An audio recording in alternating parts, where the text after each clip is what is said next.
नमस्कार दोस्तों, हमारे चैनल दिव्य ज्योति में आपका स्वागत है।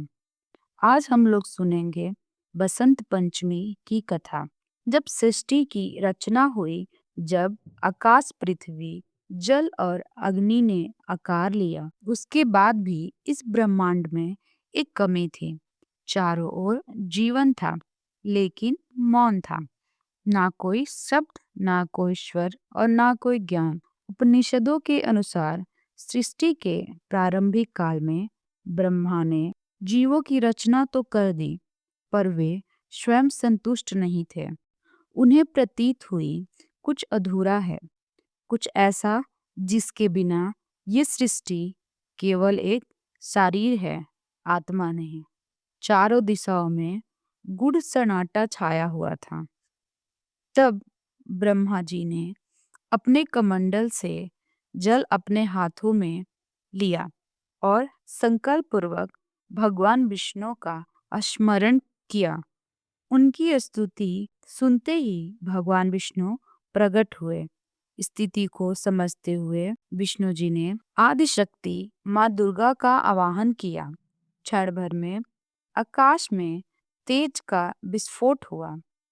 आदिशक्ति माँ दुर्गा प्रकट हुई। ब्रह्मा और विष्णु ने सृष्टि की समस्या उनके समक्ष रखी। तभी आदिशक्ति के शरीर से श्वेत प्रकाश का एक अद्भुत तेज उत्पन्न हुआ। वे तेज धीरे धीरे एक दिव्य स्त्री का रूप में बदल गया। चार भुजाएं, एक हाथ में वीणा, दूसरे में वर मुद्रा, अन्य हाथों में पुस्तक और माला। जैसे ही उस देवी ने वीणा के तारों को छेड़ा, पूरा ब्रह्मांड गूंज उठा। जल में हलचल हुई, वायु में सरसराहट आई और सभी जीवों को वाणी प्राप्त हुई। मौन टूटा, ज्ञान जन्मा।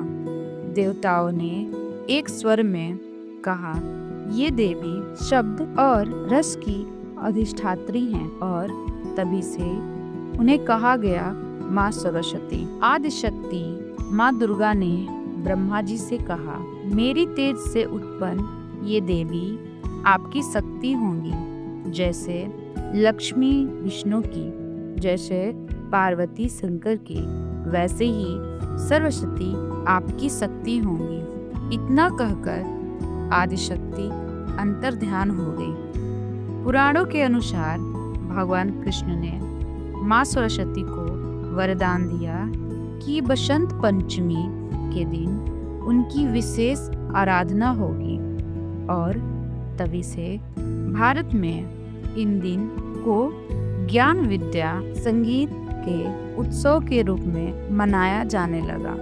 माँ सरस्वती केवल देवी नहीं, वे चेतना है, वो बुद्धि है, वो हमारे विचारों की रक्षक हैं। और जब हम सीखते हैं, जब हम रचते हैं, जब हम सत्य बोलते हैं, तब माँ सरस्वती हमारे भीतर प्रकट होती हैं।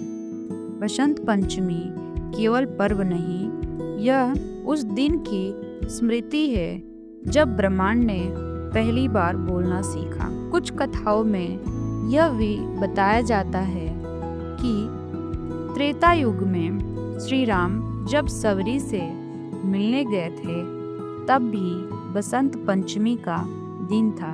शबरी ने प्रेम से जूठे बेर खिलाया, जिससे यह दिन प्रेम और भक्ति के मिलन का प्रतीक बन गया। यह दिन बसंत ऋतु का आगमन का प्रतीक है।